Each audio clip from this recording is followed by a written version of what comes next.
You crack out of the egg with your beak in a forest. Your legs are wet and folded underneath you, so for a moment you stay where you are while your body adjusts. Then you push yourself upright and take a few uneven steps away from the shell. Your mother appears beside you and begins walking. You follow her through thick brush, your footing improving as you go. She leads you under hanging vines and around fallen branches, moving fast enough that you have to hurry to stay close. Then she stops without warning. You stop too. A monitor lizard comes out from behind a tree and moves toward the place where you hatched. It lowers its head to the broken shells, nudging them over and swallowing the larger pieces. Your mother stays motionless, and you do the same, keeping low to the ground while the lizard searches. It passes close by without turning toward you, then continues on and disappears into the vegetation. Your mother starts moving again, stepping over roots and bare patches of dirt. You follow her through a narrow gap into a small clearing covered in dry leaves. She begins scratching at the surface with her feet, throwing debris backward. You copy the movement. You are not very good at it yet, but you uncover a beetle hiding underneath and swallow it. Your mother keeps scratching nearby. You do not understand it yet, but staying near her is the only reason you are still alive. By the time you are 1 week old, you're scratching beside her with more control. A beetle larva comes loose from the dirt, and you peck it up before it disappears. Your mother moves to another patch, and you follow, repeating the same motions. A centipede runs across the exposed ground. You try to catch it, but it slips under a pile of leaves before you can strike again. Your mother uncovers seeds and eats them one by one. You watch closely and copy what she does. Another wild chicken enters the clearing. He is a young male, smaller than you, but much larger than your mother. He scratches near where you are feeding and gets closer with each step. Your mother stops, turns toward him, and lifts her feathers so her body looks bigger. Then she rushes at him with her head lowered and wings slightly spread. He turns and runs back into the forest immediately. Your mother returns to your side and continues feeding as if nothing happened. You keep following her from one patch to the next, learning where food is likely to be hidden. You find another larva, then a small spider beneath a leaf. Your stomach is full, but she continues searching, so you stay near her and keep doing the same. The forest floor is full of food. It is also full of animals looking for it. A crested serpent eagle lands on a branch above. It grips the bark with its talons and looks down over the ground below. You stay completely still, pressed flat against the earth, while it watches the area. Then your mother suddenly bursts out from under a bush several steps away, flapping and calling loudly while running in the opposite direction. The eagle turns toward the movement and launches after her.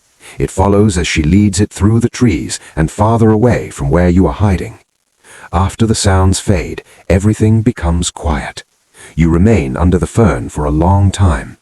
Eventually, your mother comes back into view, moving carefully through the undergrowth. She passes you and keeps walking. At 2 months old, your wing feathers have grown in fully.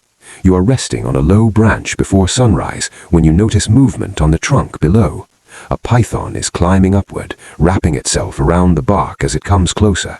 When it nears your branch, you stand and spread your wings. You need to leave before it reaches you. You jump and beat your wings hard, lifting yourself toward another tree a short distance away. Your flight is still clumsy, but you make it across and catch a branch with your feet. Your landing is not clean. Your grip slips, and you flap again to steady yourself before settling into place. The python continues to the branch where you had been sitting and searches it carefully, but you are already gone. At 4 months old, your mother has been gone for 2 days. You are scratching alone in a clearing, searching for seeds and insects, when another young chicken appears from the bushes. It is a little smaller than you and stays near the edge while watching you feed. You ignore it and continue scratching through the leaves. Then you hear movement to one side. A feral cat is creeping toward you with its body close to the ground. You spread your wings and launch immediately, pushing hard with your legs and climbing toward the nearest tree. You grab onto a branch and pull yourself up. The cat breaks into a run, but you are already out of reach. It changes direction and goes after the other chicken instead. That one tries to escape along the ground.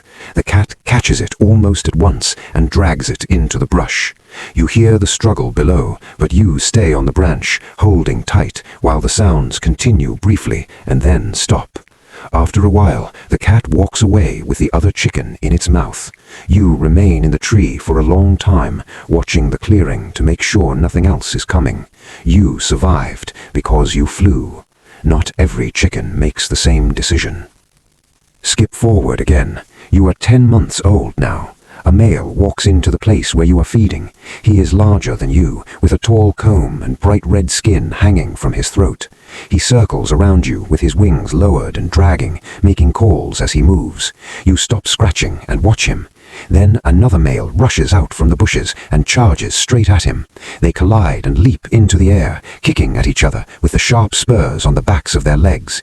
They land and jump again, striking, grabbing, and crashing together. One male drives a spur into the other's neck. The wounded bird stumbles but attacks again.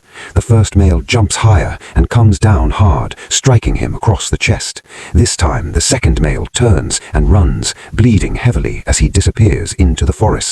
The winner follows for a few steps, then returns. He walks back toward you, circles once more, and stops beside you. You crouch slightly and stay still while he mounts you briefly. A few seconds later, he steps off and moves away. You stand again and return to scratching for food while he patrols another part of the area. He may defend the space for now, but he will not stay with you. When it is time to nest, you will do that part alone. At 1 year old, you scrape a shallow nest beneath a dense clump of bamboo. Over the course of several days, you lay 6 eggs and cover them with dirt and leaves before leaving to feed. You head toward a nearby stream, drink, and scratch along the bank for seeds and insects. After some time, you return to check the nest. A wild boar is already there. It is digging through the area with its snout, tearing into the ground where your eggs were hidden. The nest has been destroyed. The shells lie scattered and broken in the disturbed soil, while the boar continues rooting nearby for anything else buried underneath. You stand a short distance away and watch. There is nothing to defend anymore. Eventually, the boar leaves. You walk over to the place where the nest used to be and look at the remains for a moment. Then you turn and move off through the forest, scratching at the ground and eating whatever you uncover. At 3 years old, you are feeding near the edge of a clearing when a pack of wild dogs comes out from the trees on the far side. They spread out as they move across the open ground. You see them at once and run for the nearest tree. The dogs see you move and begin chasing immediately. You reach the base of the tree and jump, opening your wings and flapping hard to lift off, but your takeoff is too slow.